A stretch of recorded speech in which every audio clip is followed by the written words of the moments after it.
Where's my camera? Where's my... There it is. Sorry, guys. You're laying down on the ground, huh? Yeah, we'll fix that in a second, okay? I don't know why they do that, but they do. Is that better? Say yes.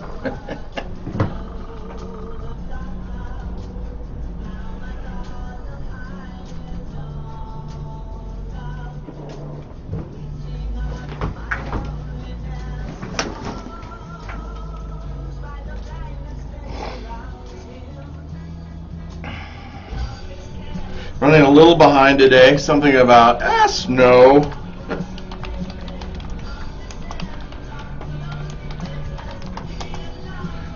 Waiting for Latoya Holiday to come in and see me. Should be good. All right. So far, so good.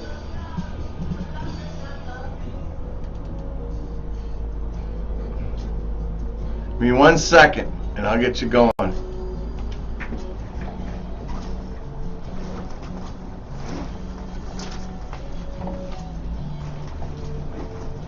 Latoya! Good morning! Oh, come on in here. I'm running late. Oh, Something about... Look at this out here. Oh, my goodness. I know. Come on in. You're going to be over in that corner. Oh, this is cool. I've never been in a radio studio before. You haven't? No. I'm so excited about this. You're also on Facebook Live right now. Yes, I did tell my folks.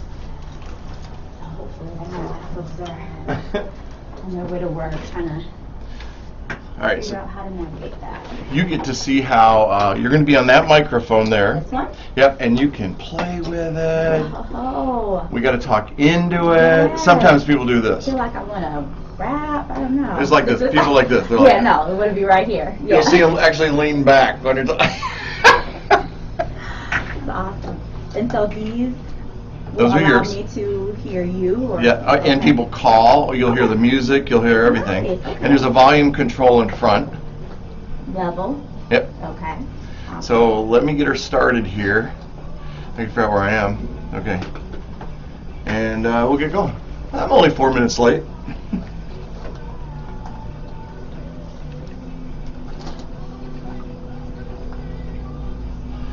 All right, here we go.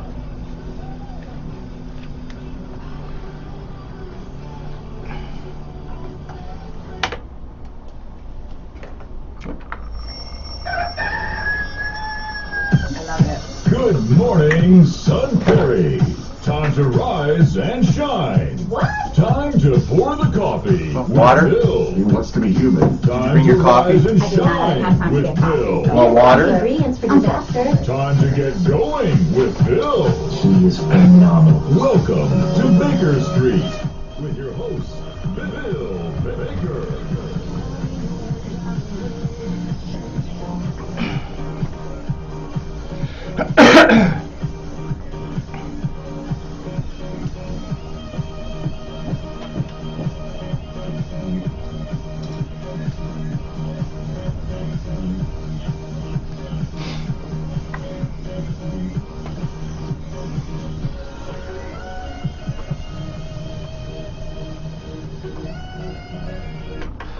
Hey, well, good morning, everybody. And I hate to tell you, but if you got used to 50 and 60 degree temperatures and you're just getting out of bed, welcome to Wisconsin. We've got about 3.5 inches, maybe 4, heading to 5 inches of snow on the ground. And I got to tell you, boys basketball hasn't even started yet, but we knew this was going to happen. It's going to be here. It's coming. It's Wisconsin. We got to do this. We don't have toll booths, so we have to have snow. Oh my gosh. I told somebody once, I said, hey, you know, our weather keeps all the crazies out of our state, and they looked at me kind of like blank, and they looked down and looked back up to me, and they said, you know, Ed Gein and Jeffrey Dahmer are from Wisconsin. I'm like, oh my gosh. Okay, you got me. You got me. Hey, had a great weekend. A lot of curling. I was curling up with in Arlington and Poynette. The senior Bonspiel. I don't like that phrase, senior bond spiel. I'm not that old. I just dye my hair gray to look old. Up there with Chris Murtis, Randy Harrison, Tim Mason. We worked hard. The entire day on Saturday from 7 o'clock. I got home at 10 o'clock Saturday night, all curling. And I work out try to do 4 times a week, doing weights, doing aerobic, all this stuff. Man, I was so sore. Still am. I'm a little tired. By the way, we did not win. I didn't say we lost. I just said we didn't win. So if I say it that way, that means we did pretty good, I think. But hey, folks, you're listening to 103.5 WLSP, the Sun, right here at the beautiful Sun Prairie studios of the Sun Prairie Media Center. Glad to be here. We're underwritten by those wonderful folks at the Bank of Sun Prairie and, of course, the Baker Realty Group. You can catch us on Facebook Live today, and that's where you might want to be if you want to see behind the scenes and catch the sights of everybody that's going to be here. I got 2 special guests, and I watched them yesterday, and they were amazing. At the Spark debate. I don't know if it was a debate. I think it was just like a conversation kind of thing. Yeah. We're going to talk about that too. But it's election season, as you may or may not know. Some of you put your head in the sand, forget about it, and all that stuff. Pull your head out of the sand. You notice I used the word sand. I could have used a different descriptive there, but I did not. I'm getting laughs. This is good. First thing in the morning, not bad, huh?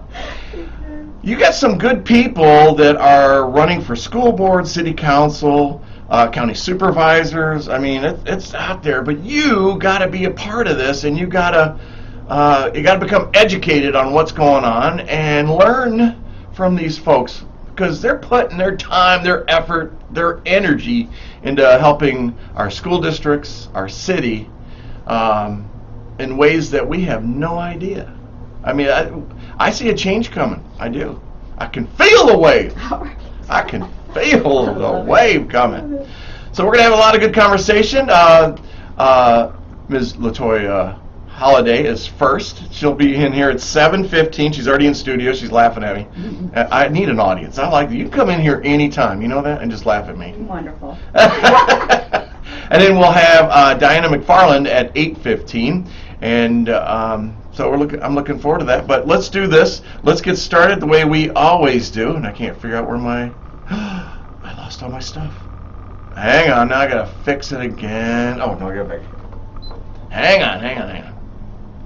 So let's get this show started just like we do every single Monday. Let's go fishing. Fishing in the dark with Nitty Gritty Dark Band right here on 103.5 WLSP. Good morning, Sun Prairie. Wake up and go shovel some snow. I love it. Do you? You're great. Yes, this is so fun. And I'm a volunteer. Seriously? Yeah, every radio personality, TV, we're all volunteers. Oh my goodness. How long have you been doing this? 50 years. No. This is my 7th year, I think. This is fun. Came in by accident. Yeah? I did. Oh my gosh. Came in with an idea for the Sun Prairie Real Estate Show. Mm-hmm. And you're a broker, you're a realtor. Right, that's what I do in my real job. Yes. Yes, there's a real job out there. Job where you have to earn money and just be like. It's a bill-paying job. Yes, absolutely. Awesome. Get everything set up. Nice in here too. Thank you. This is they call this the new studio. Mm-hmm. So we'll play some music, and right around the 7:15, I'll get you in there, and we'll start chatting. I have to do they call it the equal time. Awesome. And we're all good. You're welcome to go to the Media Center Facebook page or to my page and share it to your site. Oh, okay. If you want to. Okay. Mine is, I'm not super adept at Facebook. My site just went. Alright, so let me get her up here. So I can do the same thing.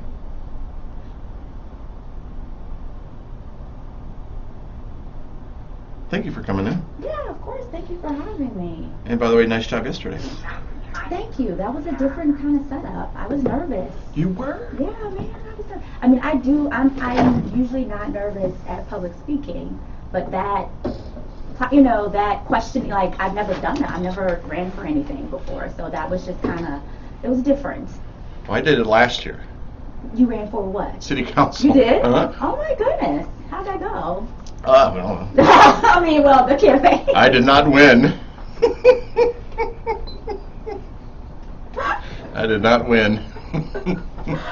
I didn't lose though. But you didn't come out on top. That's okay. That's right. I didn't win. Oh goodness. What district? Did Two. Two. Okay. 2. Over by Bucket Honeys. Okay. See, that way I can eat, have a bottle of wine or something. Okay, 2, and then walk home.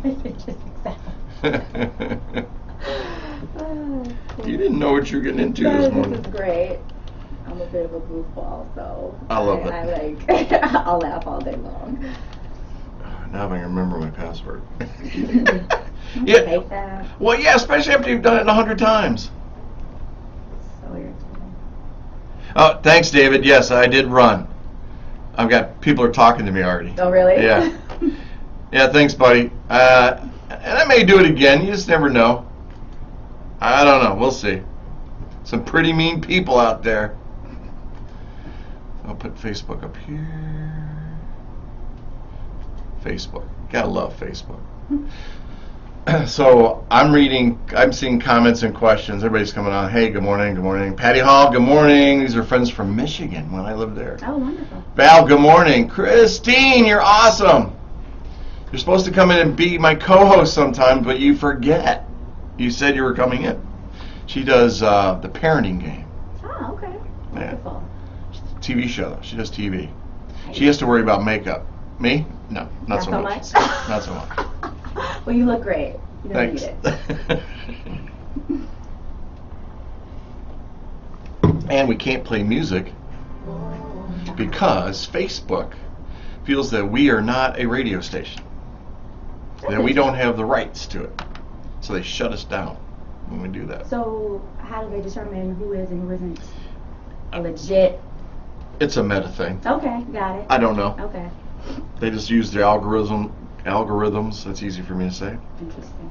And they just got a cut off, huh? Some Prairie, our local stations here didn't make the cut, huh? I know. Cut off my show. Stop it already.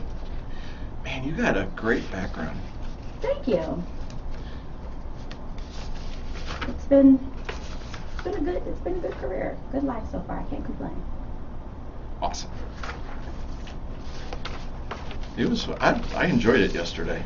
It was fun. It was fun. It was a new experience. Something that I can say I've done now. So we'll see how this shakes out.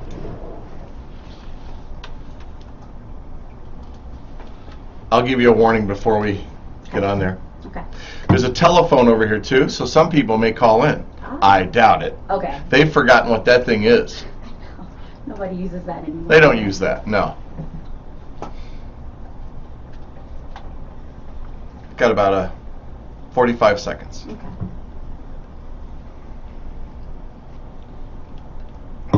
I love this song though. Life is Better With You. That'll get you going in the morning. Yeah, right? You got some moves. Okay, I see you.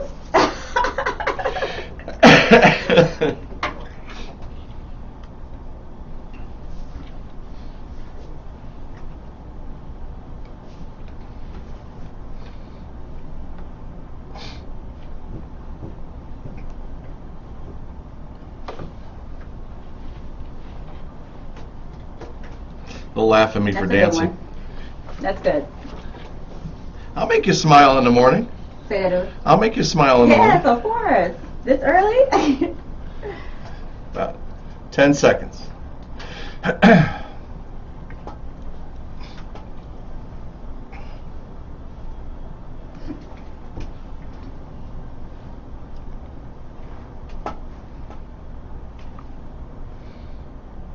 Life is Better With You, and I am glad that song is on there. I love that song. That's a get me up and going song. And Life is Better With You. And if you want to know who that is, that's McFarlane, F-R-A-N-T-I. And I was introduced to that, and I love that guy. He's a great performer. I mean, it's awesome. It's a good stuff. I like it. You got to have a little get up and go this morning because our spring got up and went.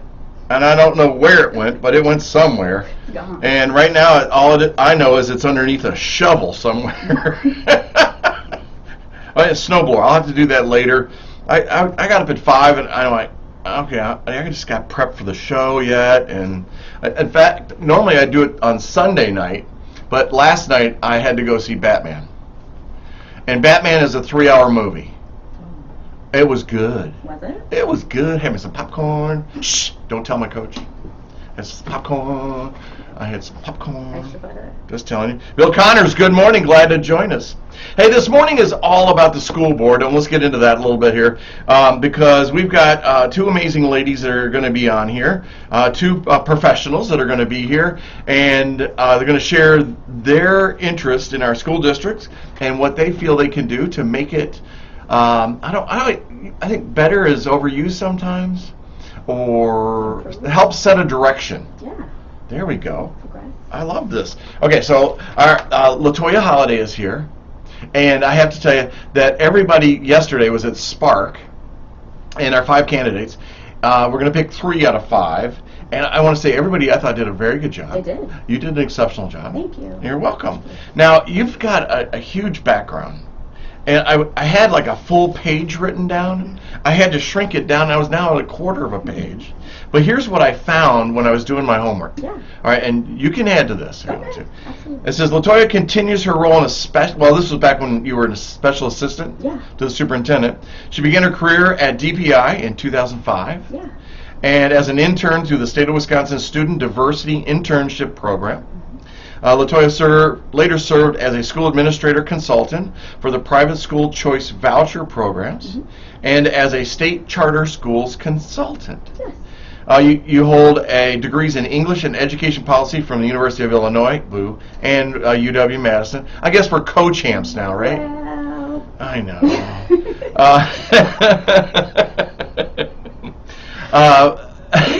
Latoya is a wife and mother of 4 and extends her commitment to equity through services in church, where she has spearheaded community support initiatives, including backpack giveaways, coat drives, and youth development activities. And she met Jeremy at church. Ooh, and he would be so upset that it's Jeremiah. Jeremiah, I apologize. No. I call him Jeremy as a You do? nickname, and he hates it. He does? He hates it. So that is so funny that you just call him. But you met him at church.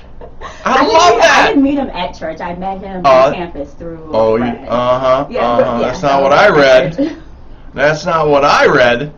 You know, and the internet's all true. Just ask Bill Connors. I mean, he'll tell you. It's all true. No Oh lies on my it. gosh, it's wow. So you've been in education. You also have your master's, Yes. and explain a little bit. Expand on your background. Sure. So I am from Chicago. I grew up in the city of Chicago. If you tell me you're a Bears fan. Oh, you have to see the back of my flyers. You didn't see my flyers that were at the event I burned them. yesterday? Okay. Burned I had them. a picture of myself in a Bears cap and a Bears jersey, and somebody said, "You're real brave putting that on your flyer." I am such a forthright Bears fan. I'm so proud of the city of Chicago. So I'm born and raised in Chicago. Well, we know you're loyal. Yes, of course. Okay, Of course. alright. And of course, I mean, unfortunately, I'm no longer a Bulls fan. I love basketball Oh, and yeah. football. I'm no longer a Bulls fan, but of course, growing up in the 90s in Chicago, come on, I love basketball. Yep. Need I say MJ. more? Of course. Greatest basketball player no ever. need to say more. I know. And of course, growing up in Chicago, as you read, went to the University of Illinois at Urbana-Champaign, another Big Ten campus. So much fun. Yeah, was it? Oh my gosh, the time of my life, those 4 years. And came straight here from undergrad and enrolled in graduate school. And met my husband early on, 2005, I think the fall of 2005.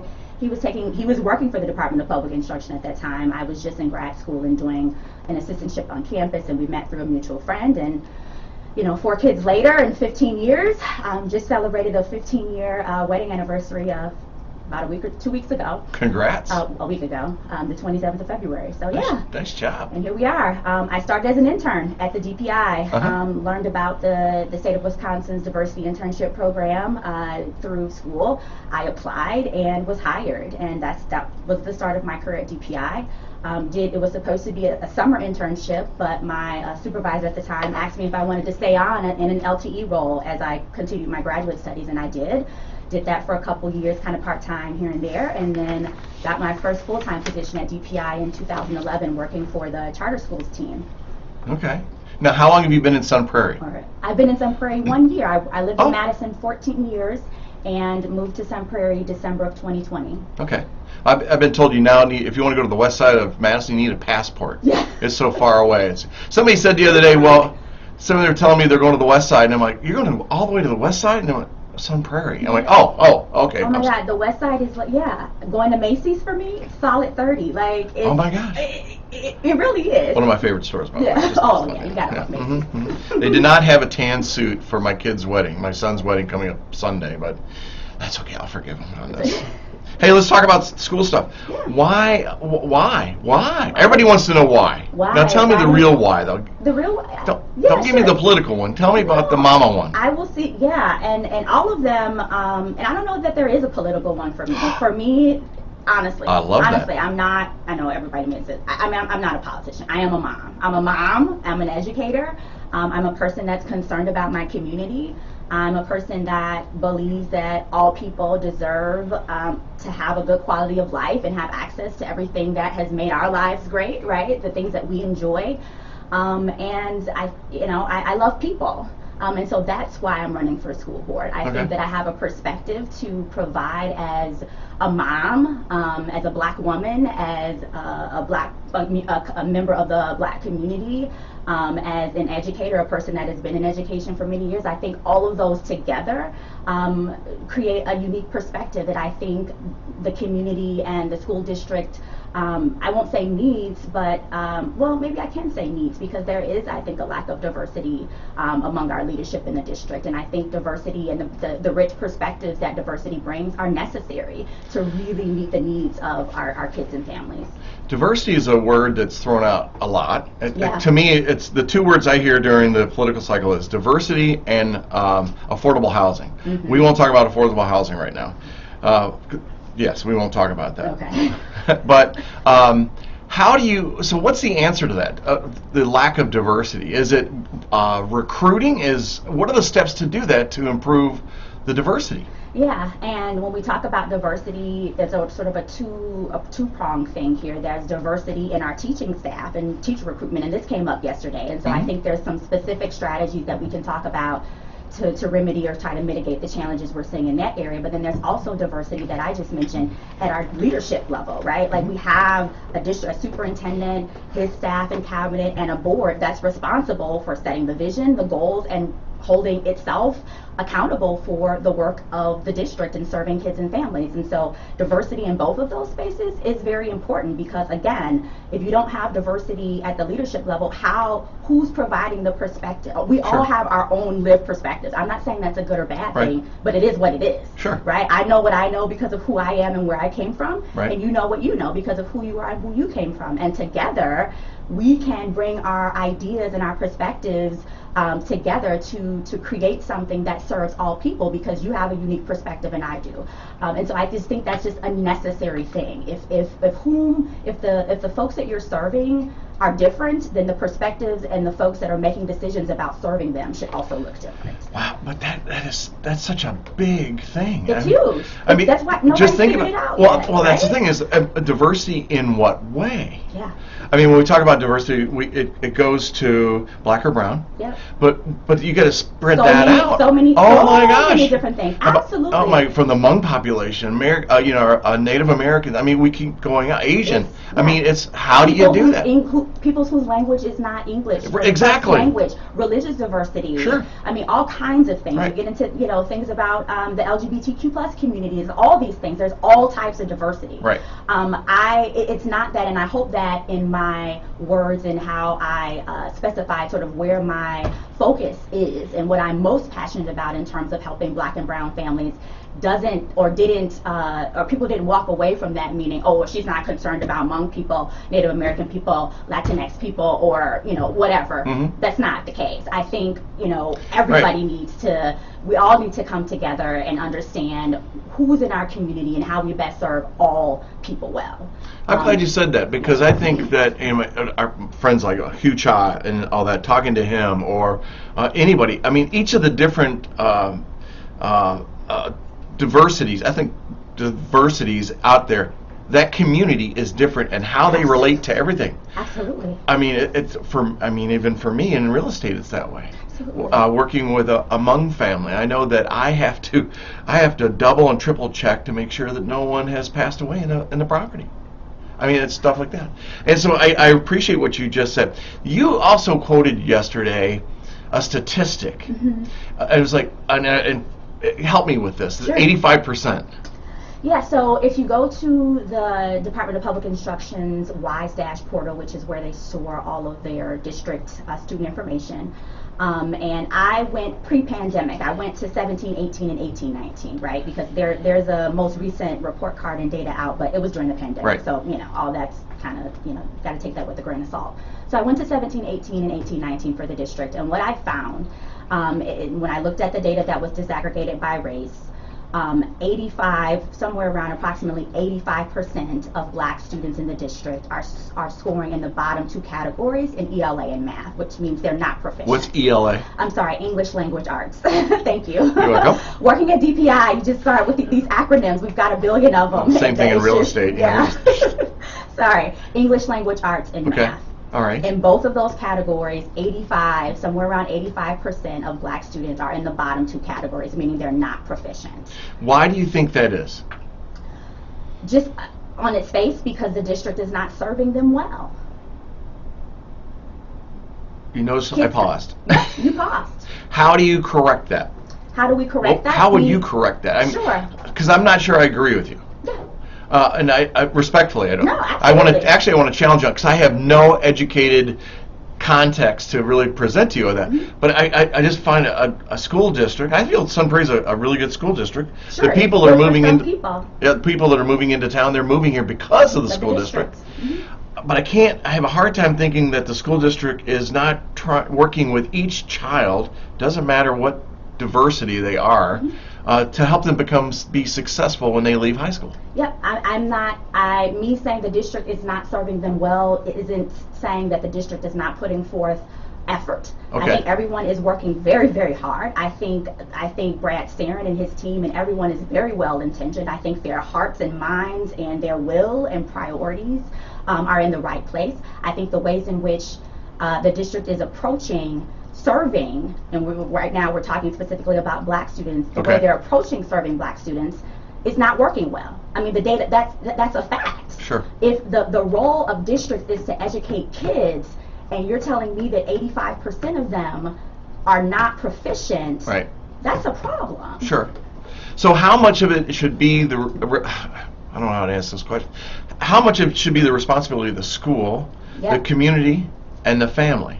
It's all, I think each one of those three prongs that you just identify are all responsible and all important in ensuring that kids get what they need. It's a holistic approach. I know that schools have a lot of responsibility and we put a lot on school, and it's not just on schools. Right. And I know why you pause, and I agree with that pause, right? I agree with that pause because it is. We have to deal with healthcare. We have to deal with housing. We have to deal with employment. We have to deal with just readiness skills, like Right. all of those things. We Right. know that families are important.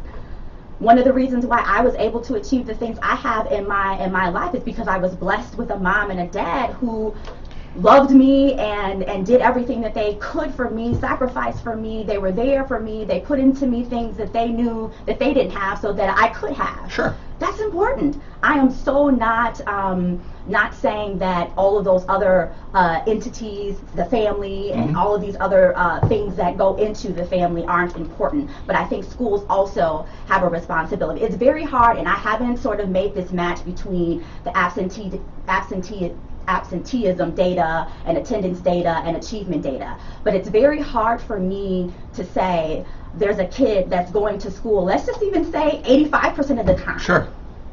And they're in school 7 hours, 6, 7 hours a day, 85% of the time, and they're still not reading. Like that's, you can't say that's mom, right? No, the kid's at school. Right. Some of that. No, I get it. Do you understand what I'm saying? Yes, I so do. It's just like, yeah.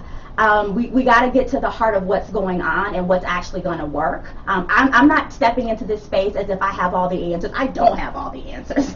I'll tell you that right now. I think I have a perspective to provide, and I think some of the skills that I come with in terms of being able to build relationships, being able to relate to communities, to connect with communities, build bridges, those types of things, I think will be helpful as we come up with the solutions to the challenges that we're looking at. Because I do think, and again, this goes to the 3 prongs that you talked about, community and family has to be central in any solution that we come up with in terms of trying to serve our students better. But my spouse is a teacher, special ed teacher, and she talks about I'm going to get in trouble. I know I'm going to get in trouble. I'm not getting in trouble here. I'm going to get in trouble at home. Okay. That's okay.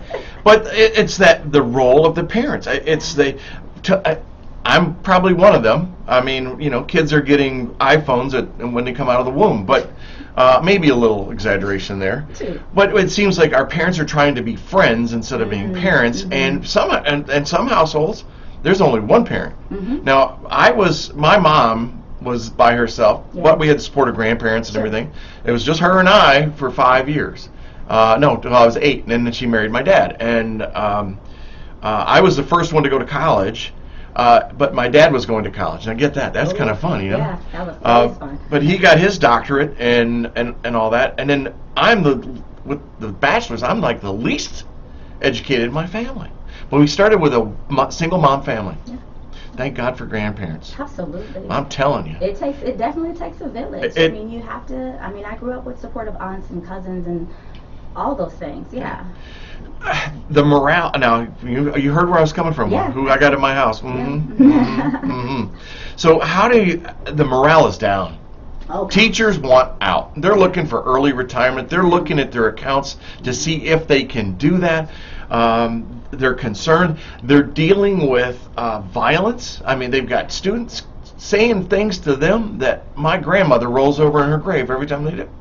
And how do you handle the lack of morale? And it's not just Sun Prairie. Yeah, it's everywhere. It's everywhere. Absolutely. And I work, being at the DPI, I was able to see that statewide perspective, and it's everywhere. You're absolutely right. It is not just Sun Prairie. It's in all of the 420 plus districts that we have across our state, and it's in all of the districts that are across the nation. Everyone is struggling, and teachers, let me just say how much I appreciate teachers. Oh, yeah. I mean, my hat's off. I think I mentioned yesterday I'm married to an educator, former teacher, special ed teacher, principal, and now he's at the district office there in Milwaukee Public Schools. But the job of teachers cannot be overstated, understated, whatever the phrase is. They are so critical and important. They are the very infrastructure of our schools, and they have given 1,000+% over these. I mean, they were already giving so much before the pandemic. Wow. What they have carried, my goodness, what they have carried through the pandemic is just, nothing short of amazing. So if there are any teachers, well, they're probably teaching right now, but if there are any teachers that hear this, you are so appreciated. Please know that, just personally as a mom, and just seeing what you all were able to provide over the pandemic to so many families, and the push, you are so appreciated. So thank you for your service. It's hard. We got to figure it out. I think I said yesterday, support is going to be the #1 thing for us in figuring out how we actually really truly support our teachers. Folks don't leave places that they're happy, right? If you're happy, you're going to stay because you want to be there. Right. Folks are leaving because they're not happy, and because they are overworked, and because they don't feel that they have the support that they need. And so how can we figure out what teachers actually truly need? And I think my colleague Stefan said this yesterday. It's actually listening, right? Right. Sitting down and listening, and not only listening, but actually hearing what they're saying and committing to taking that back and doing something about it. We're really good at having forums. We're really good at surveying and all of these things and asking all of these questions all the time. And I'm not just saying Sun Prairie. No, I get across it. the board. Yep. But then what do we do with the information that we get from folks? Sure. And how do we use that to impact what we're actually doing and how we're actually meeting their needs? And I appreciate what you just said, because first of all, we got to get off the phone. We got to stop texting, the surveys, and that. We need to sit down together, Sit down and have a talk. little coffee, a little wine, whatever it's going to take, and a group of people, and talk about it, and get the devil off Facebook Yeah. and the Just be complaint. human. Yes, Thank please you. be respectful. Be human. And Yeah. I think the teachers, they're not feeling loved or respected. I'm going to use the word love because they love those kids. I mean, I don't know a teacher that doesn't love her kids or his kids. And they would do anything for those kiddos, and a lot of them do. And parents have no idea. The community has no idea. I'd say even the administration has no idea. They might have an idea, maybe a little, but I mean, they're bending over backwards for these kids. And then to have a kid look a teacher in the eye and tell her to go F off, and then there's no consequences. Yeah. And we've got to get to the root of what's happening there. Right, exactly. Right? Right. Because we know that kids aren't just doing it just to be doing it, No. right? Like there's some things there that we need to get to the heart of, and it's going to take that collective approach, family, community, and school. Man, I just, the environment is what's affecting teachers and the morale, I think. But Yeah. so in selecting the curriculum, okay, what is the proper balance between state government, the school board, and the teacher's freedom? Ooh, that's a good question. And I'm going to give credit to where credit is due, and Yeah. that's my spouse. Oh, wonderful. Terry gave me that question. Oh, thank you for that question. I think Especially with controversial subjects. yeah, absolutely. I think the role of the state in selecting curriculum is not much, right? And it's not much now. The State Department of Public Instruction does not select curriculum for districts now. What the Department of Public Instruction does is set state standards. And through the expertise and the collective work of councils and folks that are involved in those processes, they set academic standards for subjects, meaning they tell us what kids should know at what level, what they should be able to do in those subject areas. I think that's the role of the state. Set the overarching. These are the benchmarks, and then districts. Sure. You then figure out what I agree with this model, because then districts can then figure out on a local level what is best for their kids, because it's not a one-size-fits-all thing, right? What's best for some Prairie kids may not be best for kids in Verona. And so the district, based on what they know about their community, their students, and what their schools need, can then select the right curriculum material. So it was the state, and then what were the other two pieces to that question? School board. The school board. And then your teacher freedom. And then teacher freedom. So the school board question is interesting, and if I am elected to the board, I'm really looking forward to, and I think I mentioned this yesterday, to really seeing how our framework works in practice in Sun Prairie, because I know there's a lot of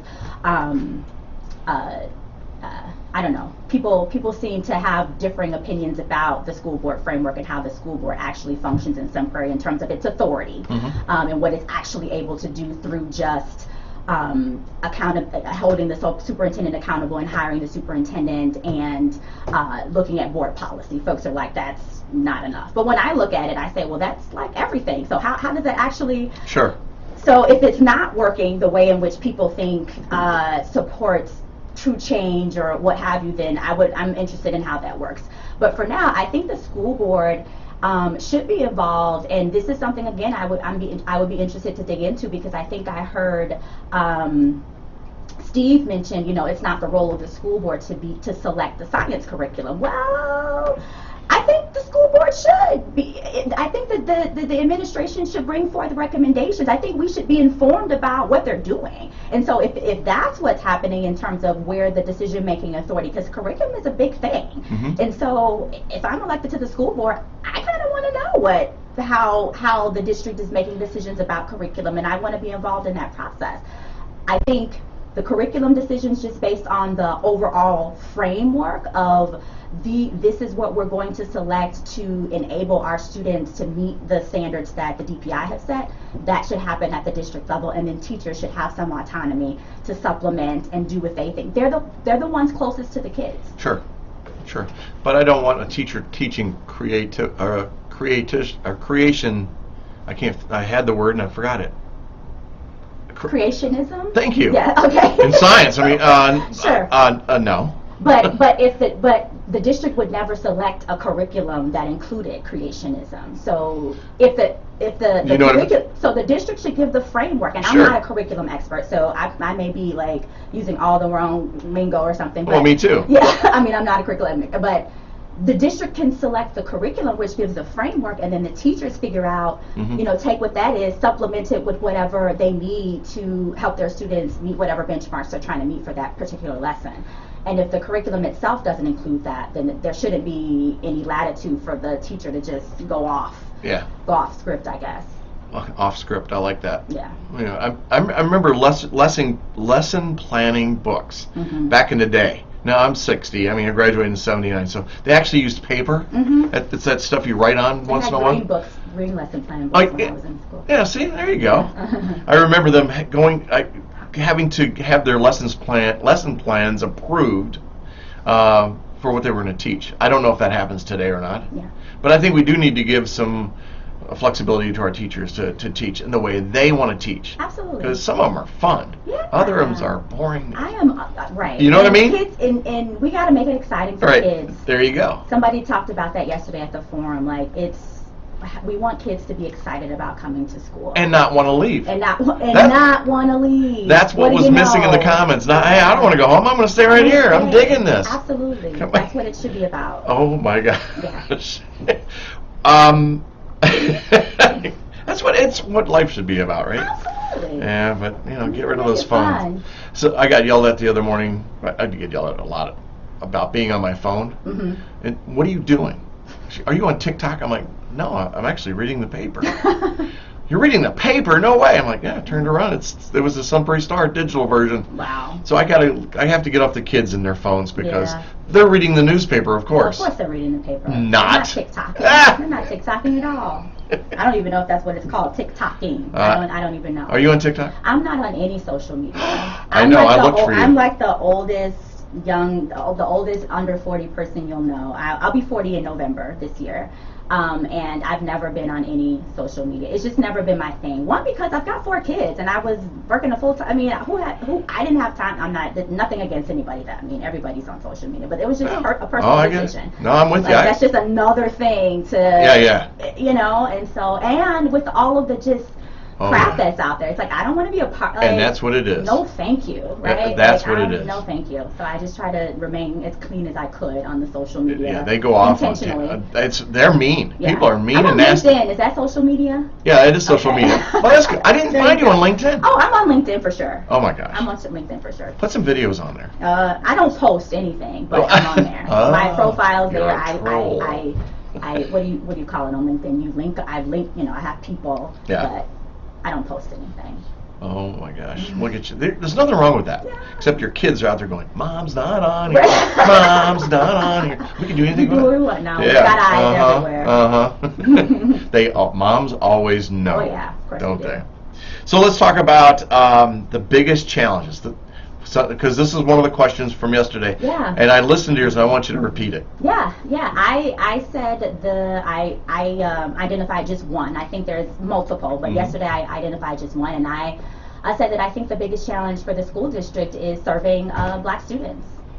Okay. I love that. Just a personal, and we just got to figure that out. Sure. I mean, there's others. I agree with all of the others that were mentioned, teacher recruitment. Yeah. Budgeting, all of those things are important. But if you ask me to narrow it down, I'm thinking about that statistic. Right? And is it okay for me to say that I hear a mom talking when you say that? Absolutely. And I think there are other moms out there that are not Black that have the same comments, and they're not. Yeah. For whatever reason, they're not bringing that up. They're not talking about their kids, their concerns for their children. Absolutely. And I think we need to teach the parents at the same time we're teaching the kids. Absolutely. That new math stuff, oh my gosh. How do they do division now and everything? No way. Well, they're nuts on this, but I have to go to TikTok to learn how to do it. But you know what I'm saying. But I appreciate what you're saying about that, and it goes back to the equity side, Yeah. and we have to figure out how to do that. Yeah. I haven't heard answers. I hear we're throwing money at stuff and hiring people, but I don't see anything in how we do that. Unless you have an individual education plan, IEP for every single student. I agree with you. How do you pay for it? Yeah, we got to figure There's that the money out. question. There's the money question. And to all of the equity, there was a question yesterday, of course, about, supporting the district's equity initiatives. And in my answer, I sort of talked about, at face value, yes, of course, I support equity initiatives. Sure. But when you start to dig in, I also want to look at, okay, what are we doing? Why are we doing it, right? And what's the goal? We shouldn't just be doing stuff just to be doing it to say we've done something. But what's the actual goal, and how are we measuring the extent to which we're meeting our goals? If we're throwing all kinds of money at stuff, you better believe there should be some accountability Sure. and evaluation Yeah. tied to that, right? And the goal should be very, very clear. We're doing this so that we can see this happen. And if we're not seeing that happen, then we need to stop doing it and stop pouring money into things and figure out what's going to give us the impact and how we're going to see the outcomes that we want to see. I agree with you. I agree with you. Now, you've got 4 kids. Yeah. You can't get off the show without saying hi to each one of them. Yay! What's their names? What are their ages? Sydney's 15. Hi, Sydney. Jordan is 12. Katie will be 8 on March 9th. What day is that? That's 7. one day this week. That's 2 days March from now. 10th. I'm sorry. Sorry, Katie. Oh. March 10th. And Grace is 5. Aw. Yes. Wow. Great ages, by the way. Yeah. We've got a. It is crazy. It's a crazy holiday house. Are they going to be, which school will they be? Will they be a Cardinal or a Wolf? My oldest daughter will be a Wolf next year. All right. She's at 9th grade at Cardinal Heights right now. And the other kiddos? The other kiddos, my two middle kiddos, my 6th grader and 2nd grader actually attend Abundant Life Christian School in Madison. I love Abundant Life. And my youngest 5-year-old attends Little Explorers Preschool, so she'll be actually in kindergarten at Abundant Life next year. Well, it's safe to say that you have an education-based family.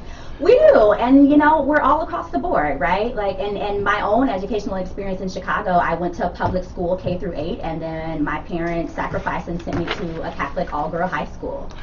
Oh. Because it was Chicago public schools, Yeah, right? sure. And I so get it. that's one of the things, right? You talk about family making decisions, sacrificing. Like, them making that decision was probably the single most thing that changed my trajectory of sending me to a different high school than the one that I would have went to in the neighborhood. Oh, my gosh. I wholeheartedly believe that. My son Alex went to Sacred Hearts here in town. Mm-hmm. The last semester, his mother was the HR director for the school district for many years. She was the first HR director for the school district. First day of school, Kathy Ensted's class, was his homeroom class. He's sitting in the back, kid in the front row, flips the desk upside down, tells Kathy Ensted to F off, and goes to the principal's office without even being told. Wow. I know. We got to stop that stuff. Here we go. We got about a minute left. Tell your last words to everybody that's out there. Final words. Well, first of all, thank you, Bill, for having me. Oh, This you're has been welcome. So much fun. Like, you gotta have me back if I Anytime. Like, we gotta. You we can gotta come back talk even again. if you're not on the school board. Okay, awesome. I'll take you up on that. So thanks for having me. Thank you all for listening. I hope that through those that were able to listen to the forum yesterday or attend, and through our time here today, that you're able to see that I'm a mom that's concerned about people, about schools, about everybody getting what they need, about folks having access, about creating the type of community where all of us can live and thrive. It's about people. I'm about relationships. I'm about communities. I'm looking forward to meeting as many Prairies as I can, this last month, and if I'm able to make the school board, and I hope that I can get your vote on April 5th. So thanks for having me, Bill. You're awesome, and thanks for coming on. Thank you. You're fun. You don't have to come back afterwards, whether whatever the results are. You have to come back. Yeah. You can come back here, and we can do this. Man, Awesome. I have never met somebody that talks so fast. I thought I talked fast when I moved out from the East Coast 30 years Oh my ago. goodness, I gotta work on that. I do. No, you're fine. You just get a lot of stuff done. I know. Everybody tells me, "You're so fast." I'm trying to get it all out. There's so much up here. Thank you for having me, Bill. You're so welcome. Hey, let's go back to some music. We'll re-wrap the show, and then we'll come back here in a second. How about this? How about a little bit of Journey right here on 103.5 WLSP, The Sun. Good morning, Sun Prairie. Glad you're with me. Get the shovel out and some coffee. Painless? That was fun. Yeah, of course. That was great. You did a nice job. Awesome. Very nice job. You're fun. No, I just Oh. Just regular. Yeah, you are. I like people. So. That's what it's all about. It's what it's all about, and people, we don't have to agree on everything, but we gotta, let's talk. I love what you said. Like, can we just talk? Yeah. How about that? Can we just talk? So we'll see what happens. Because I'm not a person that reads the question of everything. Right. Yeah. It's so dry. Yeah. And I can't get to know you. Exactly. I got to know a lot about you today. You did. And I appreciate There's it. more there. So yeah, I'll definitely see you around. Hopefully we I don't know. We'll see how the rest of this goes here. Well, it's a chore. Last year was a chore. Mhm. I tell you. Yeah. Because of trying to campaign with the pandemic. At least it's lifted enough for us to at least be a little regular, I guess. But Oh still, my gosh. I'm so happy the mask mandate got lifted. I'll be so. You're on Facebook Oh, Live. no. Yeah, just want to tell you, you're Sorry. on Facebook Live still. You're bundling up. Look at you. You think know. it's cold out. It's 30 degrees. That snow's going to melt. Come on. Like August. By the end of the week. You think? Yeah. I think tomorrow. I'll walk out with you. I am so glad you came in. Yay.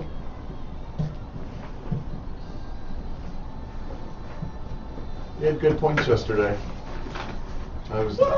I was supposed to be curling. If we'd won, I wouldn't have seen you yesterday. Oh. Is that your curl? That's your name? I'm part of the Lions Club here in Prairie, and they taught me curling. And it turned out to be pretty good at it.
Good morning, everybody. Hope that went well.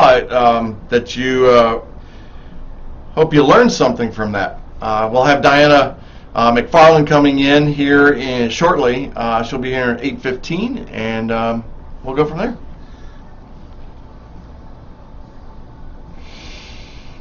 Na, na, na, na, na.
Here we go.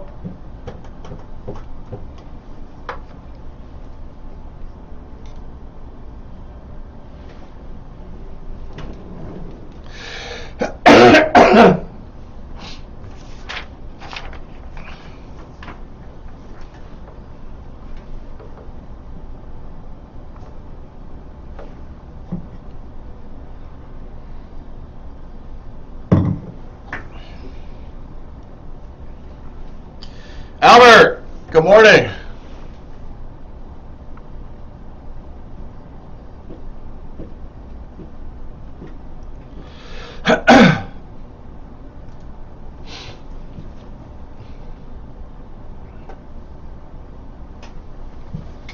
Hey, Diana.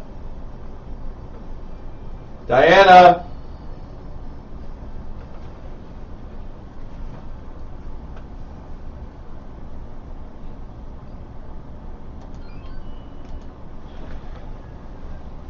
Hey, Diana. Come on back here. Sorry, I'm on the air. Hi. Hello. You're over in the corner there. Perfect.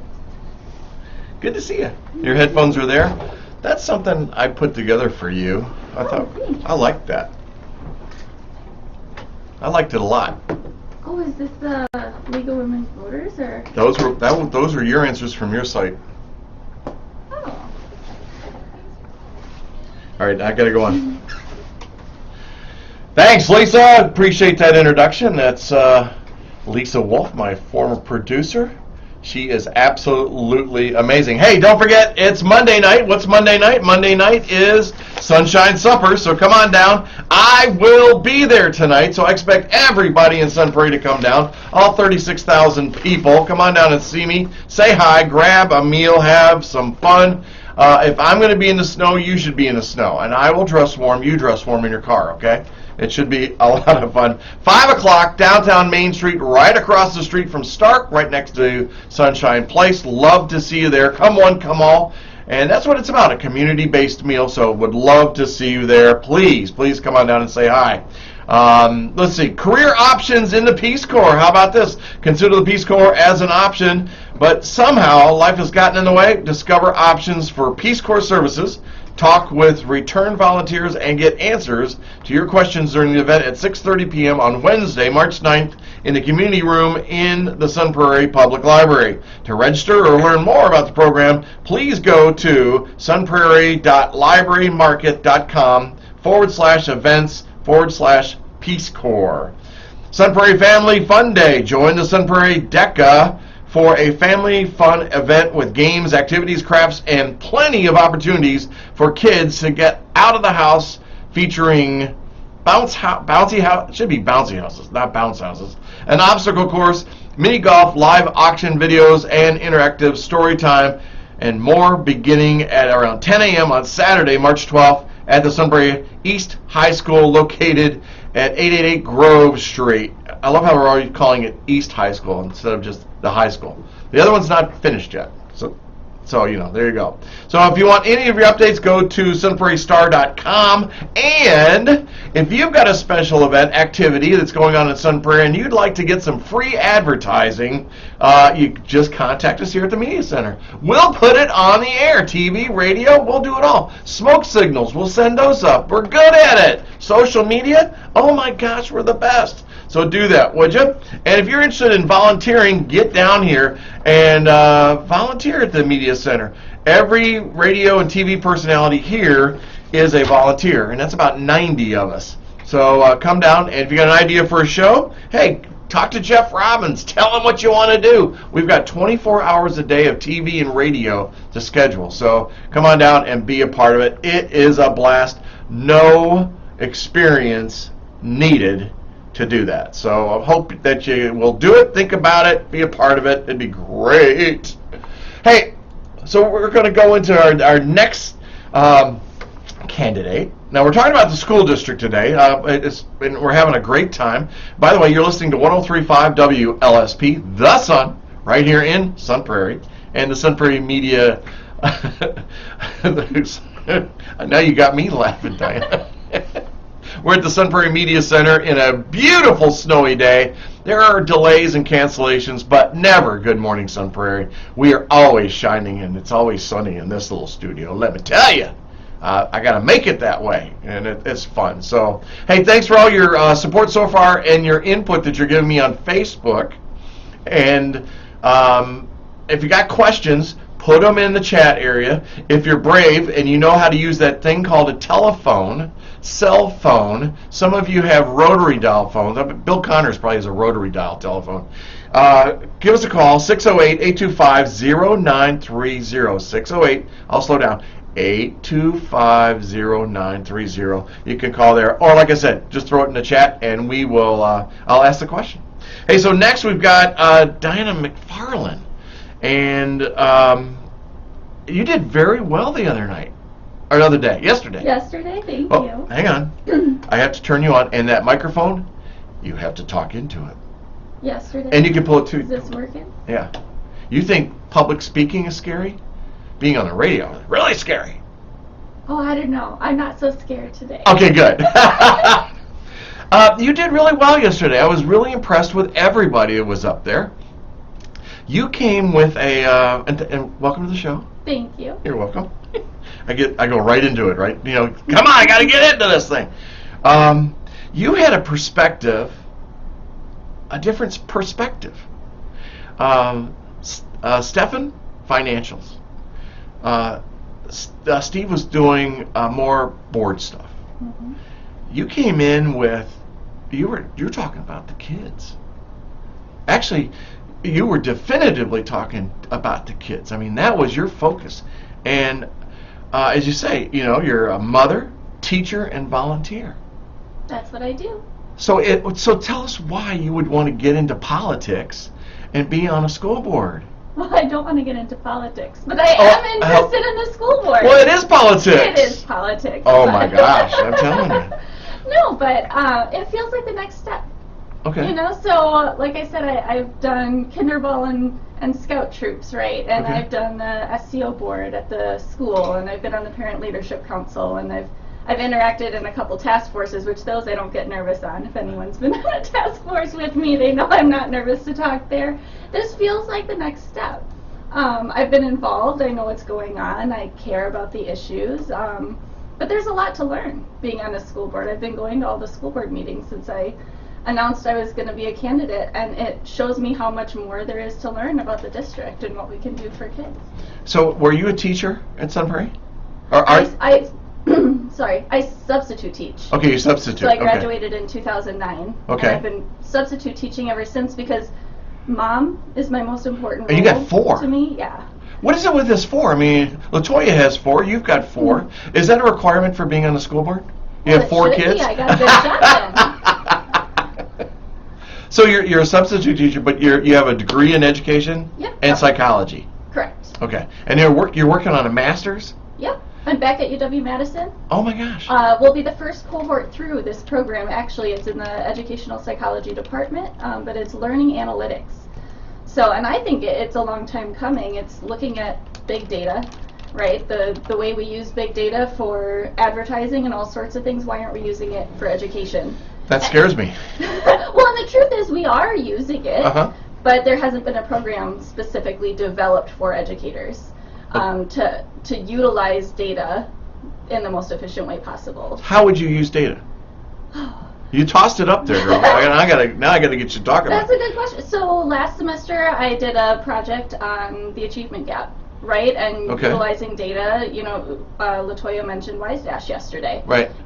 Huge amounts of data that we have available to us that we're not leveraging. So looking at the achievement gap in our district, looking at the achievement gap nationwide, and then figuring out how can we use research to analyze how we close that gap. What's effective in closing that gap? So she quoted a number saying that black students the black population of children in school are in the bottom part. And I asked her in the last interview, what I was saying, why is that? Why is it? Is it the school? Is it community? Is it home? Is it all of them? How do you get kids to be proficient in reading, or how do you do it? I know that's the part of equity that we want to talk about today. But that disparity is concerning because there's disparity in all kinds of backgrounds. Right. Everyone can't see me nodding. Oh yeah, you can. They're on Facebook. They're saying, oh, okay. Yeah, that camera right there is going, I dressed for radio. I would have dressed. I put my makeup on too for radio. So how do you address that disparity? I mean, really, specifically. Right. So we need better collaboration with our entire community because what our schools are funded to do is teach kids, and there's a lot that we're asking of our schools right now. Oh, it's like a small city.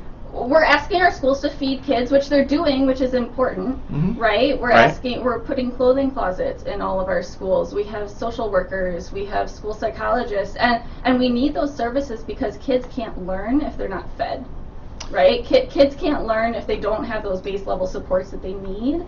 But it's also, our schools are funded to teach kids, so we need to develop better collaboration with all the other aspects of our community. Okay, all right. Winona Brewster told me that school lunches, the history of school lunches, started back in, I can't remember if it was World War I or World War II, when young men were stepping up to volunteer, and they were underfed. I mean, they were malnourished, basically. They didn't meet the requirements. And I'm like, wow. Right, well, really? Yeah. Our community schools program is doing great work, and that's a partnership with the city and the school district. Okay. Right, making sure that we're sending food home on weekends too. So it's not just the breakfast and lunch, it's the food that's going home on the weekends. There's after school clubs and activities to keep kids engaged and doing good things and building Right. good relationships with their school. So that's important. But yeah, how do you achieve that, or how do you close that achievement gap is going to be the question. I mean, that's the question of Sure. this generation, is how do we effectively close that gap? You made a comment yesterday that everybody followed up on, and you said you want kids to want to come to school. And I kept sitting there going, I'm waiting for it. And then my comment would have been, and they don't want to leave. Well, that's where I got cut off on that one. Oh, you did? buzzer. Oh, that buzzer was nasty. We were doing our best, but after school there are all those clubs and activities available to Sure. kids, right? They shouldn't have to worry about what they cost. Right. Right, and I don't know if our school district by itself can afford, we've got community schools, we're doing our best, but we have our booster club supporting us, Right. We have our parent group supporting us, so, and we need to just keep leveraging those relationships so all kids can get what they need. Not the booster clubs. The school's kind of taken over a lot of what the booster clubs used to do, and it's hurt them financially. Their revenue's gone, by the way. Well, and we're looking at equity, so I'm part of the Parent Leadership Council, Okay. right? So that's What is the Parent Leadership Council? It's been developing in the last few years actually into something much more formal. So what it used to be years ago was a place for all the SCO, right, school community organization, think PTA. The boards of those groups would get together once a month and talk to one another. And just information share. I'll admit a lot of times it was complaining about can't find volunteers, right, is what we did. You're kidding. Volunteers are hard to find. But no, so it's developed in the last few years into a much more intentional partnership with the district, with community schools, with the African American Parent Network, with all of our SCO boards. Okay. And this year we were focusing specifically on elementary schools and the fundraising that all the elementary schools are doing, and how different it is, right? Different schools are earning different amounts. How do we make sure that we are being equitable in how we're supporting our kids? And I forget where that question started, because that one's my baby. I can talk about PLC all day. I'm just letting you go with it. I was just saying. Well, and so the booster clubs are working on a similar project, but we've been working on this with the SCOs for a few years now, Okay. trying to figure out how to support our kids. So you're a substitute teacher. I mean, you're around your teachers, your friends. I have a feeling, or a lot of teachers. I live with a teacher, a special ed teacher. That's why we're together, I feel, but I'm not, I'm not sure about that. I like to make fun of that, but the morale with our teachers is just so low. And I asked Latoya the same question. Our morale is so low, and we're losing them. They want out. And then we don't have another group of teachers coming in. There are young people not wanting to be in teaching. They don't see it as a respectful kind of career to have anymore. How do we change all this? How do we improve the morale? Well, and the good teachers are retiring early, too. Yeah. I know some amazing teachers retiring early. Right. We need to let our teachers... And when they retire early, I'm sorry to cut you. no, go ahead. When they retire early, their retirement is cut. So them retiring early sounds like, okay, go ahead. They don't get their full retirement. And people need to know that. I mean, they've worked 20, 25 years or whatever teaching, and now they're so frustrated, they're so upset, so disappointed, I would say. They don't feel the love and respect, I know. And they retire early and take a cut in that retirement. Right. Well, who wants to go to work every day and feel like they're failing? Oh my gosh. And our teachers are doing the best they can, but the standards haven't changed. I understand that we want children to get back academically where we would have wanted them at grade level prior to the pandemic. But we can't pretend the pandemic didn't exist. Right. Right? Right. It's had a Sure. noticeable impact, a strong impact on our kids, and to expect teachers Right. to just make that disappear in the course of a year isn't possible. We're setting an impossible bar for our teachers. And teachers, you go into teaching because you love kids and you love teaching and you want to be a part of that environment. And teachers are a special brand of people. I thought they went in it for the money and summers off, Not true. No, not even close to true. No, so, but that's just it, right? So you don't do it for the money. You don't do it for all sorts of other reasons. You do it because you love kids and you love watching them learn and you love making that connection. And so now to tell teachers that no matter what you try to do in that arena, you're still going to fail. Sure. I mean, it's just disheartening. Where do you go from there? I don't know. We have to figure it out. We have to figure. These are the people that are going to take care of me in a nursing home. Okay, these are our future leaders. We have to get those standards up. And if we have standards, subpar standards, we have to look at it and see why is it. Because you can't tell me that the teachers that are teaching and they've got a kid that's not meeting those standards isn't affected by that.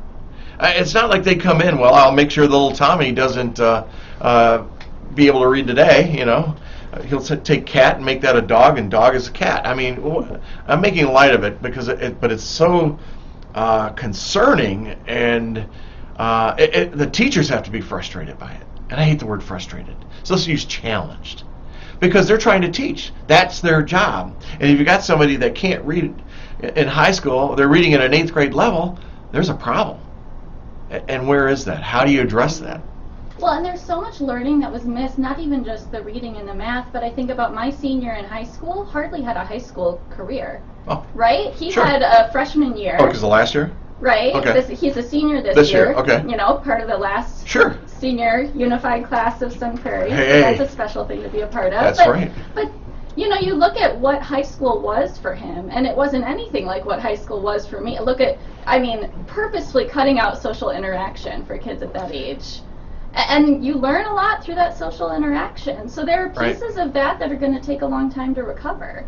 And we've got to give teachers space in their schedules to focus on that a bit too, right? So the reading and the math matters, but the social interaction, you know, even the kindergartners coming in who had a completely different preschool experience. Where do you learn how to share and take turns and sit down and listen to your teacher? And that's when I do parent-teacher conferences for my kids, right? They always come, the teachers come prepared to tell me how reading and math and all of that is going. And my first question is always, just take a step back. What kind of person is my kid? Because that's the most important part, right? Employers, that's the most important part. Sure. When they graduate and go into the real world, right. They're not saying, what level of reading did you get in 3rd grade? They're saying, what kind of person are you? Sure.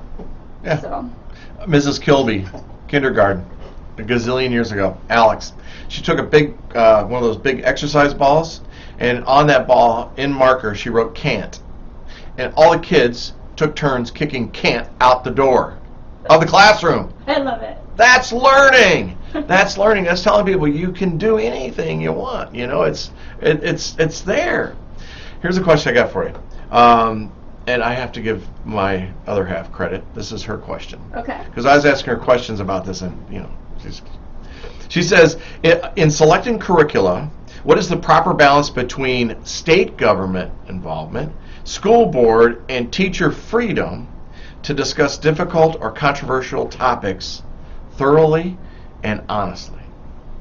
Cool, I feel like I need that one in front of me to hit all the pieces.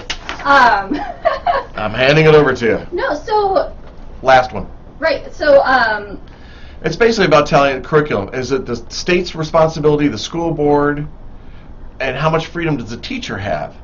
Right, a mixture. So we do need some consistency statewide to make sure that kids are getting similar exposure to topics.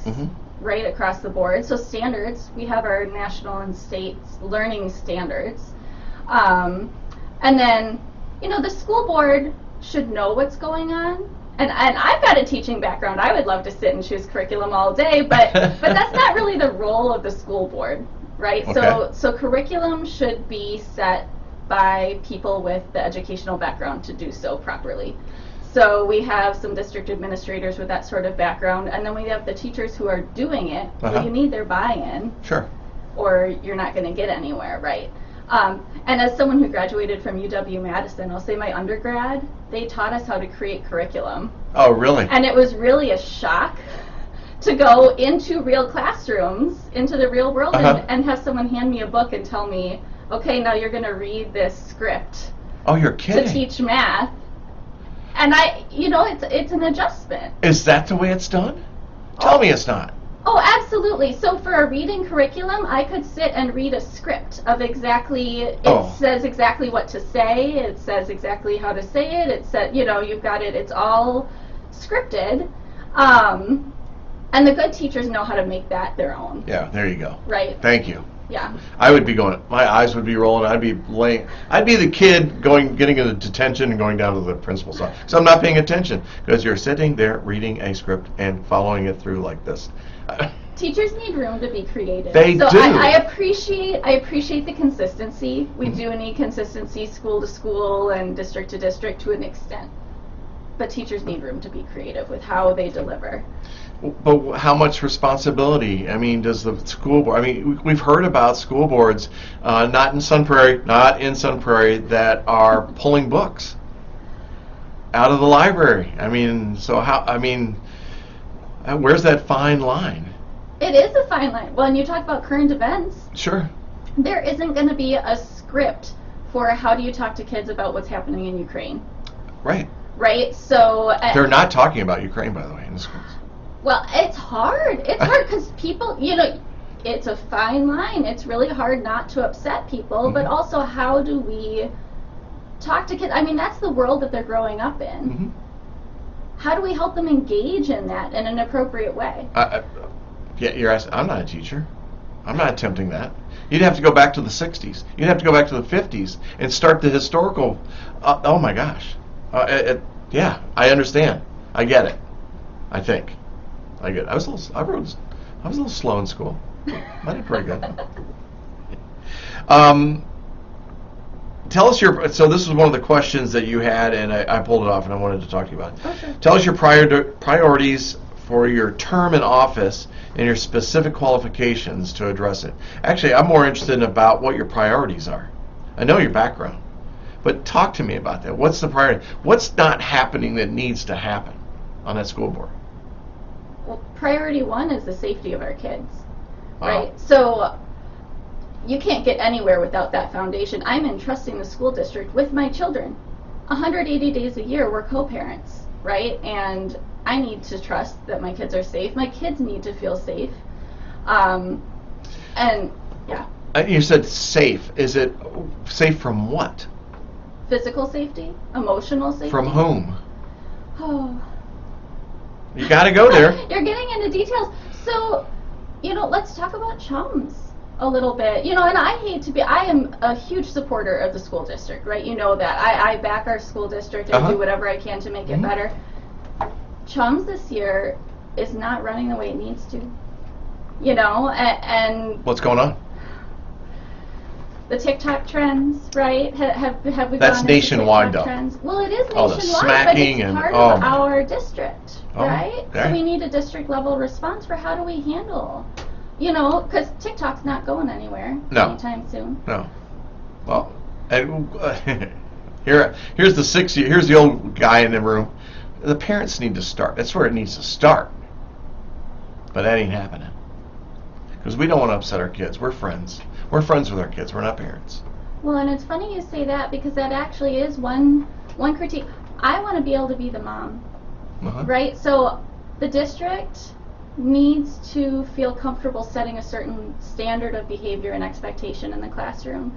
And I understand that we want kids to feel loved in our schools. Of course, we want kids to feel loved in our schools. Yeah.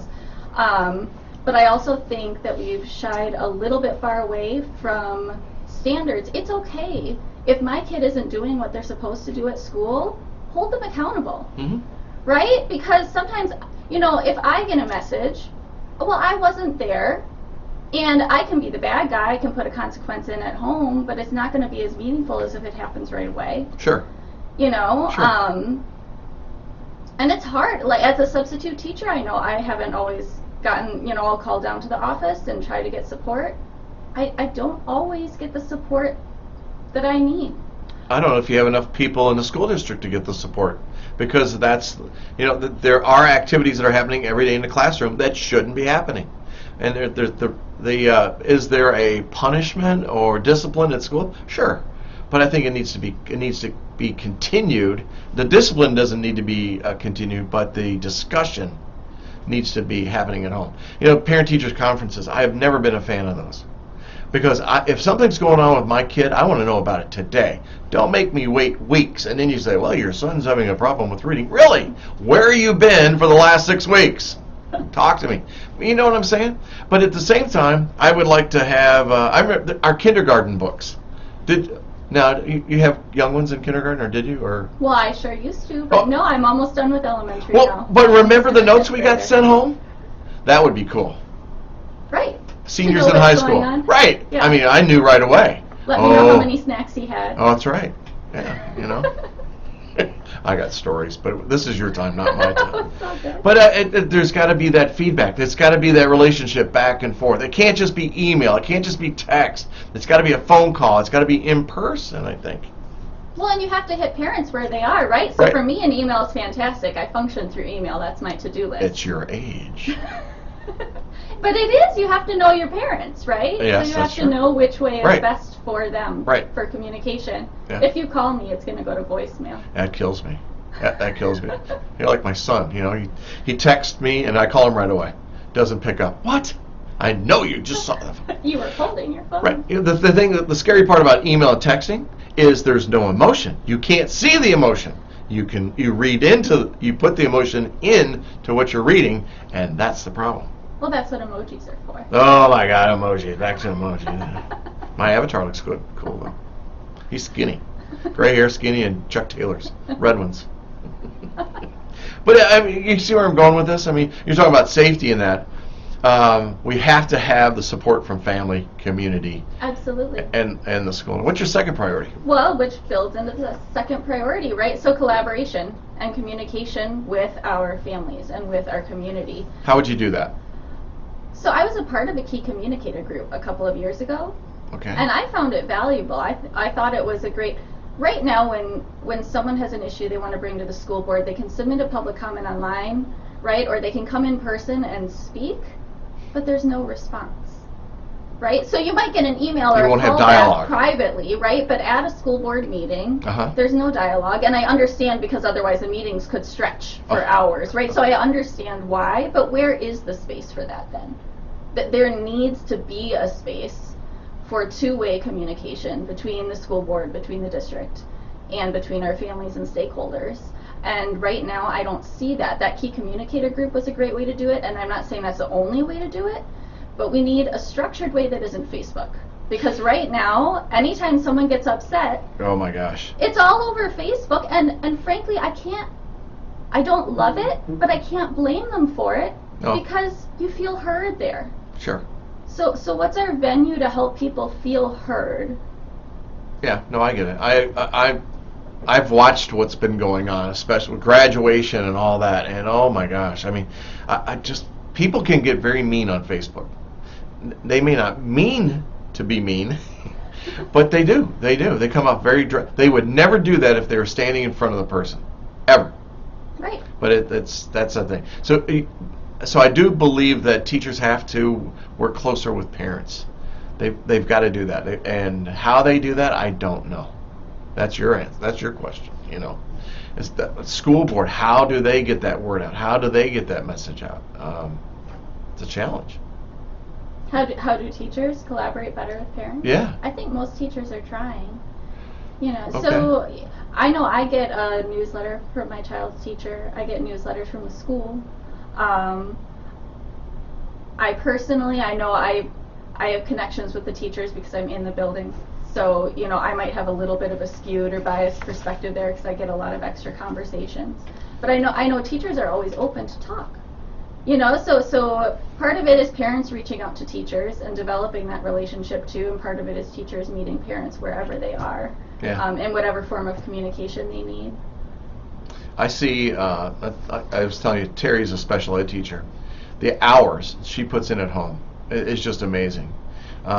Doing the IEP work and all that at home, because she doesn't have time during the day. Sometimes she doesn't even get lunch because she has a meeting that she has to go to for whatever. And I don't think parents see that. But also I know that the teachers, and she's in DeForest. I'm trying to get her over here, but she'll lose a bunch of sick days. That's a whole different subject. They went to the administration and said, we need a health day. We need some time. We're burning out. I mean, we need some time. Administration said no. I said, well, it sounds like a sick out to me. Not that I would promote that, but that's what happens. Is you got the morale is just so bad in that. But so if the morale's bad with the administration inside there, is that reflected on the parents too? You know what I'm saying? How teachers are feeling. Yes, towards exactly. everybody, towards the world. Exactly. I mean, when it comes down to it, I have the teachers back. I have the kids back Sure. first, though. There you go. So we have to think about, I understand teachers wanting another day off, but our kids are behind. Our kids need that time with their teachers in their school, too. So, maybe it's on a school community level, you take a half day to just bond, right? Right. I think teachers might enjoy a day with their kids at school that's just about social emotional connection, right? Just about creating those good relationships. I won't say which teacher. She'll know who she is if she hears about that. But in the morning, getting ready for a rocket rally at Royal Oaks, she was standing on a table singing as all the kids stream in the doors. I She's love in it. there singing. It makes the whole day. It sets the tone Oh for my the gosh. entire day. Just that 10 minutes. I'm surprised you didn't have kids up on the table with her singing. But why not? I mean, that sets the tone. I love that. Yeah, and she's amazing. And I brought up social emotional learning. I know Rick Miller at the last school board meeting was talking about how we're going to have social emotional learning standards now. So we're not just assessing kids on standardized tests, right? We're going to have this other set of assessment. And I love that. My question for him was, now what are you going to take off teachers' plates if you're adding that to their plates, right? So Sure. Absolutely that's valuable, but that's where we need that balance, and that's where I think my teaching background brings a little bit of perspective, because my first thought when he said that, was, okay, that's one more thing. Right. That's one more thing we're asking our teachers to do, and it's a valuable thing. It's great. But if you're adding that on, what are you taking off? Yeah, I think that's a great question. How do you feel? We're running out of time. All right. That's all right. That's all right. I'm having fun. It's fun. How do you feel about the board governance? About the structure of it? We talked a little bit about that yesterday. Share that with people that didn't see it. Right. So I know there's critics of it, but I think the board shouldn't be talking about what kind of paper towels we're buying or how many light bulbs we need. I mean, that's what I said yesterday. That's not something I think our board needs to be taking time for. Sure. This governance model allows us to focus on student results and the big picture and broad goals, right? But what I will say is that the policies that the board is currently following were written in 2016. Okay. And it was a good first try, right? Like that Sure. was their first time moving to that governance model, and I think they did a good job starting it. It's time for a refresh, just like the district is going through a strategic refresh. Right. Right, it's time for the board to go Sure. through that same strategic refresh and see what we can do about those policies, and then the metrics that we're using to measure success against those policies. Yeah, the measuring those success, the standardized testing, and I don't know. I'm not a fan of it, because even as an adult, I know adults that have a problem testing. They're smart as a whip. They know their stuff, but when they sit down to take a test, they freak if there's something that comes over them. Don't know what that is, but it does. But I know we need to measure, because our world is all about measuring. I guess it's about celebrating our successes and where we are with each kid. And I forgot where I was going with that. Wow. Well, at the preschool level, right, we have creative curriculum. So our 4K programs are using creative curriculum in Second Step. And it's not standardized, because you can't get 4-year-olds to sit down and fill out multiple choice questions, right? So we know how to assess kids Sure. without a standardized test. Okay. And it's teacher observations, and it's comparing their work to the standards, their behavior, right? It's teachers interacting with kids and keeping track of how those interactions are going. And there's no reason that can't keep happening as they get older. Okay. I'm okay with it. Hey, I'm a guy that likes conflict. I have no problem being in conflict. And the reason for that is that conflict is where growth occurs. Because if you don't have two people disagreeing, you'll just continue to do the same thing over and over and over again. But when you have that conflict, if you have that discussion, conflict is not evil, not angry. Conflict is just disagreements occur. That's all. But you can agree to disagree and then move on with the decision, right? Mm-hmm. That's the way it should be. So quick, as we already talked about, social media and Facebook and everything, bam, you're out there, Oh my gosh. Wrong time, wrong day, cost too much, not doing enough, too much crime, cops in the school. I mean, I could go down the list on this. I have a lot of respect for Brad Sarin. I would have a lot of respect for any superintendent and any administrator in a school district because, like I said in the very beginning, I think it's a little city, and they're running a little city. And how do you keep everybody going and keep everybody happy, informed, and safe? How do you do that? I don't know. Yeah. How do you do it as a school board? I don't know. You do your best. Right, and you accept that nobody is perfect. We're human, right? Sure. So perfection is unattainable. Yeah. But we do our best. Well, look at the changes. I mean, when I was in school, I love to talk about when I was in school, because we couldn't wear shorts, and gum was definitely not included. We're the kids that put it on our nose and had to sit in the corner, Or you got in trouble. My class reunion, we had two teachers with their paddles. My name was on both of them. Well, that was back in the in the 70s, back in the day. But things have changed. Things have changed, and it's hard for schools to evolve, I believe, and for volunteers like yourself and the other people that are with you as candidates to step forward to sit in that seat and to help the school district is commendable. And thank you for doing it. Well, thank you for giving me the chance to try. There you go. We got about 2 more minutes to go. I'll give you the 2 minutes to talk about what we've missed. Oh, goodness. Do like a little wrap if you want to. Oh, I wrapped up yesterday just thanking Dave and Karen. Because you talk about, Dave Huckstra. Yes, Dave Huckstra, Karen Dietrich. Right. Right, the two people who chose not to run and made space. And I've had great conversations with both of them. I should mention too that I have been endorsed by Bryn Horton, by Steve Schrader, by Tom Weber on the current board. I've been endorsed by Taryn Peterson and Bill Connors and Kristen Morris, who are great leaders in our community. Yep. I was endorsed by the South Central Federation of Labor. I was endorsed by our local teachers union, right? So SPEA. Nice job. So I should mention that and put it out there. No, but thank you to the current board members. It's the more I get involved, the more I see how hard it is. Right. And they've done a great job leading our district in the last, decade, or for Karen, a couple of decades, right? She's been doing it forever. So. Well, that commitment and that dedication. I mean, you got to love her for that. Oh my gosh, the things that she's seen and gone through, right? The change. Oh my gosh. It's hard, and our district has evolved through so much change, and I love that now I don't think we'll be building another school for 10 years. So we've got a little time to settle and regroup and refocus and get our eyes on some goals that aren't just building new schools. I like it. Yeah. I like it. I had one comment, and I lost it. I find myself listening. I know that's hard to believe, right? I'm listening. I actually do listen. Your kiddos. Yeah. Which high school will they be going? Well, the one is Final Unified, right? And then my youngest will go to West, which I toured the other day. You did? It is beautiful. I'm so excited. I live over by Prairie Athletic Club, and that's West. I live on Continental Way.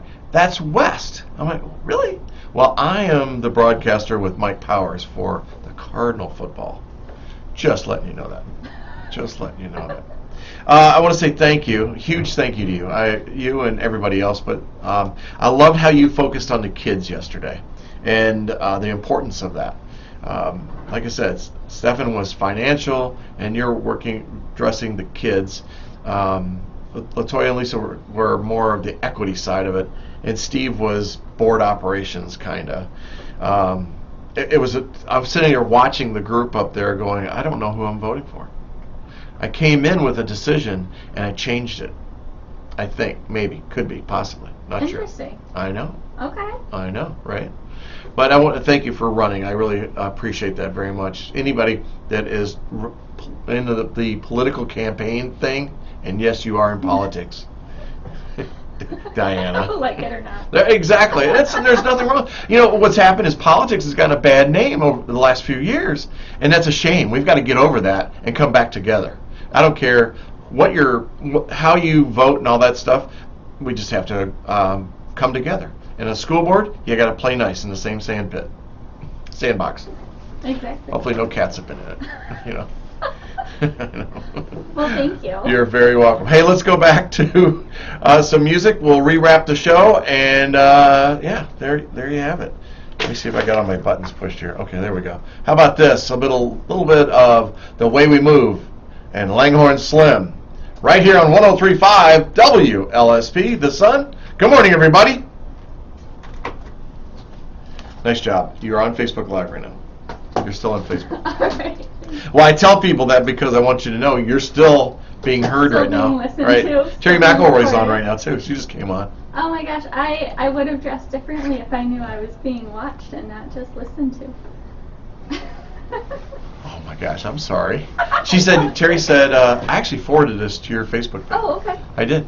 It says, you're not alone in your feeling, Bill. I think everyone who saw this yesterday is not sure who to vote for. Wow. 5 talented people. 5 talented people. Well, it's good for the district. It makes me nervous, but you know, I appreciate all the support I can get. The comfort I would hope that I would ask you to have is that no matter the outcome, I think your kiddos are in good hands. Well, right. You And know? that was the part, so looking at, I have a friend on a board up north, and they had some candidates who were really making her nervous. Oh, really? So I really do appreciate that we have 5 parents running for the board. Yeah. Latoya's comment about a segment of kids not meeting the standards bothered me. It bothered me in the way as being a parent, and then as a business owner, how do you fix it was my first thing. Being the male, how do you fix that, you know? That's all the research right now. Right. Why isn't Right. that happening? Is it because of what they're studying? Is it the person that's presenting it to them? Is it the household? What? You know, one of the is largest impacts is absences. absenteeism? So chronic absenteeism is one of the most predictive factors of a student failing to meet standards and meet proficiencies. I'm going to pick on my kid for a minute, my youngest, Alex. There was time. Now, Alex is smart as a whip. Oh my gosh, is this kid smart. There was times that he wouldn't take a test. He'd go fail the test. And I said, why are you doing that? He says, because I get a do-over. I'm like, well, then you'll just get a C. He goes, yeah, but I don't have to study as hard. I said, do you realize that you have to study just as hard to get that C as you would have an A? No, Dad, no. The mindset on that blew me away. Yeah. Blew me away. Now, later in his life, he told me that he understood. Well, that's encouraging. I know, right? I have one who needs to figure that out still. It's how kids think right now. It's just, I can't imagine being a teacher. I loved my teachers. Well, and I hate, I really try not to critique the schools, but one thing that really bothers me is the 50% for nothing that we're doing right now. What's that? So a kid who turns in nothing, doesn't Okay. even turn in the assignment, gets a 50%. Oh.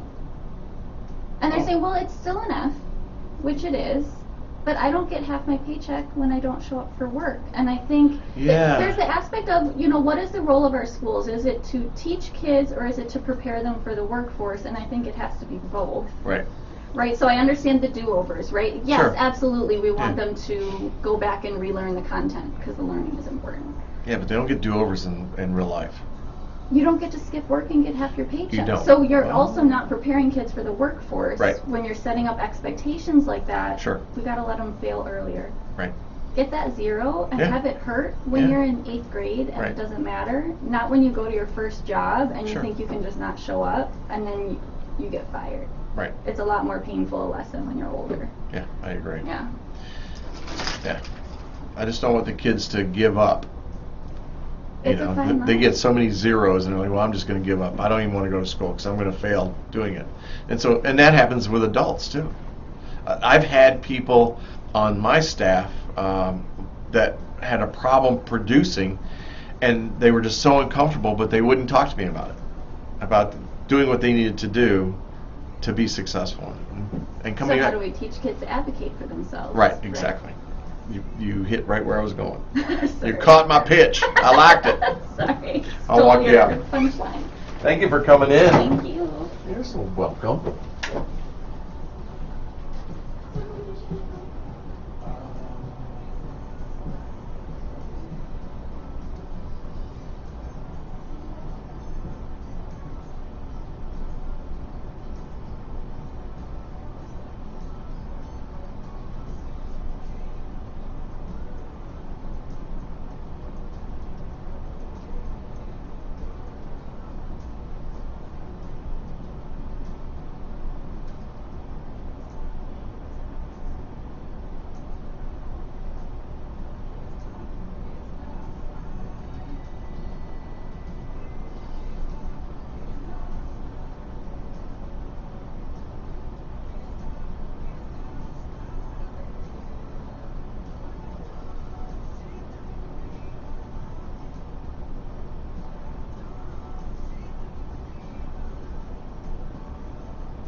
Facebook, how you doing in there? You all right?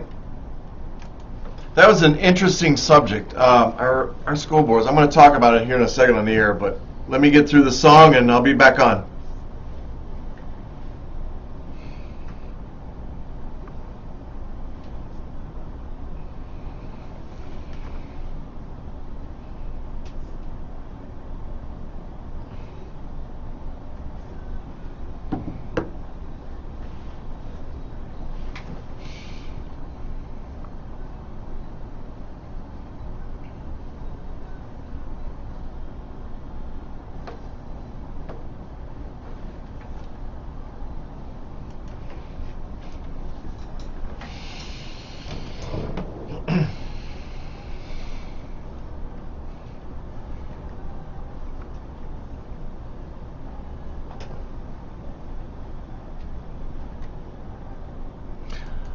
A little bit of Van Halen right here on 103.5 WLSP, the Sun, in beautiful Sun Prairie. Van Halen. I've been on a Van Halen kick lately. I like Van Halen, and that's pretty good. The song you just heard is a remix of 2015, but that was originally in 1984. It's been an interesting day today, Sun Prairie, and I got about 7 minutes left in the show, and I'm just so impressed with our candidates that we have that are running for either city council or for school district. And I am so grateful that they stepped forward and they put their names out there to support our city and our schools. What amazed me yesterday at the Spark meeting was how many unopposed candidates that there were, and I'm really hoping that wasn't caused because of this whole political climate that we witness on the news every night, nationally especially, even in the state. I'm hoping and I'm praying that our political system will come back to the days when the parties got together and figured it out and really did a nice job just running our country, running our state, running our city. I would love to throw the political parties away, but they come up with something else, It's just amazing that, you know what I'm going to say. But we've got to learn to play together in the sand. In the sandbox. Remember that, guys? A lot of you out there going, what's a sandbox? Yeah, well, the older guys, we know about that. But I really enjoyed the conversation. I really enjoyed listening to the candidates yesterday. I love the passion. I love the commitment. And I want you folks that are out there, first of all, I want to make sure that you vote on April 5th. If you don't know where you're supposed to vote, please go to the City of Sun Prairie website, and it will tell you exactly where you are supposed to vote. If you know your district and you know your city alder, call them, reach out to them, text them, email them. I want you to call your alders. I want you to talk to Terry McElroy. I want you to hear how good a person that she is. Or Bob Yokish, Mike Jacobs, Maureen Crombie, Steve Stocker, right? You still have Teresa Stevens right now. Right? Have I forgot anybody? I'm running around in my head here. Mary Polinski, how many years that she's been in, she'll help you also. And that's what the beauty of our city council and our state government is, that they are that approachable. But we have to get off Facebook and throwing daggers at people. The anger that I witness on Facebook just kills me. And you'll see me step in, I will try my best to diffuse the situation. Bill Connors, I have to give credit to that man. I love to pick on him, by the way. He is so into our community. He is so in tune with what's going on. And he is like the Mr. Communicator, the Department of Communication for the entire city of Sun Prairie. He's always out there. He's always providing it. Now, some people, you like him, you don't like him. That's not what I'm talking about. I'm talking about the man takes the time, as our former president of the city council, to keep you informed. Be respectful. That's what this is all about. So if you're in politics, you're getting ready to vote and all that, if you're on Facebook, keep it polite, keep it professional, and always share your ideas with your council people. Doesn't matter who's in there. Share your thoughts, share your concerns, share your ideas. That's what makes a community strong, folks. Sun Prairie is a great town. Somebody was talking about the gangs and all that. Well, first of all, if George Chavez was sitting here, he'll tell you, yes, there are gangs in Sun Prairie. They are not at a Chicago level gang settings. You could say that a political party is a gang if you wanted to. And with some of the actions of some of these parties, they are. We are a safe city. We've got some things that are happening out there. The number of shootings or the firearms being shot and all this stuff. we've got concerns, but we're a growing community, and we will address them. I know that our community will address them and address it in the appropriate way. Our school district, be patient with the administration. Things can't happen overnight. I know you want them to. I mean, we're all spoiled by McDonald's and Burger King. Have it your way and have it now. Be respectful of the people that are taking care of your kids and helping to educate them. They're there because it's not for the money, first of all, folks. They're there because they love the opportunity to teach. And a lot of teachers specialize in different grades and all that want to do it. My Terry, special ed, the amount of patience that she has is amazing. And I think that's why we get along so well. But I'm serious about that. I really believe that is. Be respectful of these teachers. And when you see a teacher, thank them. Would you? Thank them for being a teacher and thank them for teaching your kids. Nancy Harms never taught in Sun Prairie. She taught in Madison, but she was the girls' swim coach. That lady right there herself, my son Alex, just adores her. And because Nancy Harms would not put up with his crud. No. And she used that teacher knowledge to do that. So if you see a teacher, thank them. Don't forget about Sunshine Supper tonight. 5 o'clock, we're going to be there. Get there early. Pulled pork is on the menu, and so I look forward to seeing you. I will be there, and I want you to come through, all right? So Sun Prairie, see you on Wednesday. 7 houses on the market for sale. Actually, it says 12. There's only 7 in one condo. We're going to talk more about that on Wednesday, so I will see you then. Bye, Sun Prairie. How about a little human after all?